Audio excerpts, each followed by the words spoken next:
हाणे हिकु त मूंखे इंतिहाई अफ़सोस उन्हनि माण्हुनि ते बि थिए थो जेकी हिकिड़ियूं नंढड़ियूं नंढड़ियूं शयूं बि उहे जेतोणीकि ठीकु आहे ग़लति ॻाल्हि आहे पर सुवालु इहो थो पैदा थिए तव्हांजा ॿार जेकी सॼो साल स्कूल न विया आहिनि उहे पास कीअं थींदा।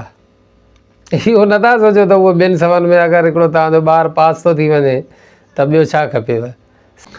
सो अदा ॻाल्हि इहा आहे त जॾहिं इम्तिहान थींदो आहे त इम्तिहान को हिकिड़ो माण्हू नाहे वठंदो, उन में उस्ताद साहिबान जी कमेटी हूंदी आहे, मथों ऑफिसर साहिबान विज़िट कंदा आहिनि, बोर्ड जी टीम विज़िट कंदी आहे, पोइ उन्हनि जे लाइ के मानियूं थींदियूं आहिनि, को मिठाइयूं थींदियूं। पास मुफ़्त में त कोन कंदा भाउ, हर हिक खे जेके ताईं हिसो न मिलंदो कुझु न कुझु तव्हां उनखे ख़ुशि न कंदो। ॿियो न त बि असां साफ़ आहिनि वांगुरु असांखे को अधु कोप चांहि जो प्यारींदो आहे बि असां ख़ुशि थी वेंदा आहियूं।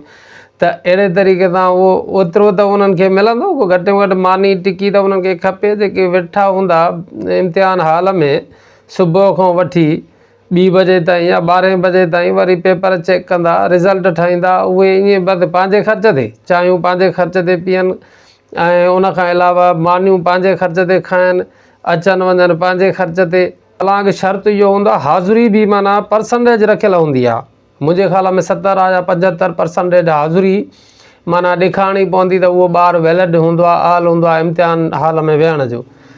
त उन जी हाज़ुरी बि कूड़ी माना हणनि, एॾो सारो कूड़ ॻाल्हाइनि तव्हांजे करे, वरी उन्हनि खे पास बि कराइजनि। जेकॾहिं ना पास कराए ॾे भई इहो ई उस्ताद ॿार खे त उन सां विढ़ी पोइ छॾींदोसीं कोन उनखे, त इहो कीअं साईं।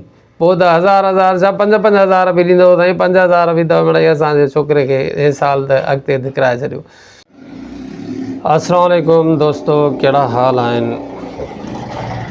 ॻाल्हि इहा आहे त कुझु दोस्त व्हाट्सअप जे थ्रू जे ज़रिए मुसलसल इहो मूंखे बूस्ट करण जी कोशिशि पिया कनि त साईं जेको आहे तो हिन महीने जे आख़िर में गवर्नमेंट तालीम खाते पारां हिकिड़ो शेड्यूल ॾिनो आहे प्राइमरी स्कूलनि जे इम्तिहाननि जो, जेको 4 दर्जे खां वठी 8 दर्जे ताईं जो इम्तिहान आहे, डिस्ट्रिक्ट बोर्ड वठंदी आहे। उन्हनि जो शेड्यूल अची वियो आहे ऐं डिस्ट्रिक्ट बोर्ड जेको आहे उन्हनि जो शेड्यूल जारी करे छॾियो आहे, जंहिंमें इहा क्लियरिफिकेशन बि ॾिनी आहे त उनजी का बि फीस न हूंदी।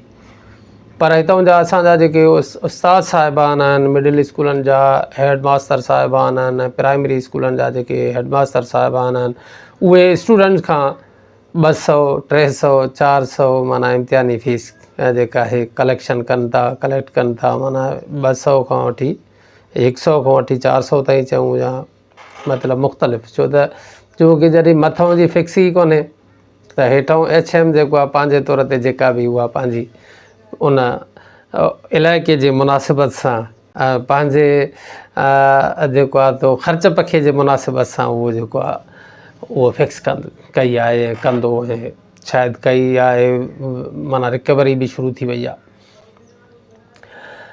त उन ते तव्हां आवाज़ु उथारियो। हाणे हिकु त मूंखे इंतिहाई अफ़सोस उन्हनि माण्हुनि ते बि थिए थो जेकी हिकिड़ियूं नंढड़ियूं नंढड़ियूं शयूं बि उहे जेतोणीकि ठीकु आहे ग़लति ॻाल्हि आहे पर सुवालु इहो थो पैदा थिए तव्हांजा ॿार जेकी सॼो साल स्कूल न विया आहिनि उहे पास कीअं थींदा। इहो नथा सोचो त उहो 2 सवनि में अगरि हिकिड़ो तव्हांजो ॿारु पास थो थी वञे त ॿियो छा खपेव। सिंध जो निज़ाम तालीम ई अहिड़ो आहे त असां छा कयूं।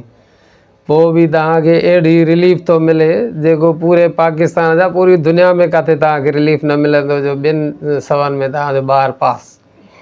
सॼो साल माल चारींदो अचे, पंहिंजो छोला खपाईंदो अचे, को काठियूं कंदो अचे, को रिढूं बकरियूं चारींदो अचे, बसि जॾहिं इम्तिहान वारे ॾींहुं जेको अपीयर थिए बसि 200 रुपया ॾियो तव्हां पास आहियो। इहा पुठे कुझु अर्सो पहिरियां मूंखे डिग्री कॉलेज जे हवाले तां बि ॿुधायूं त गवर्नमेंट डिग्री कॉलेज में साईं पैसा था वठनि साईं। हाणे वरी हिकिड़े दोस्त जो साईं हाई स्कूल में जेको आहे हेडमास्टर कॾो खां वठी कोन्हे, उन गर्ल्स स्कूल में HM कोन्हे का, गर्ल्स स्कूल में क्लार्क कोन्हे, हिकिड़ी लेडी क्लार्क आहे उहा बि माना अलाए किथे आहे।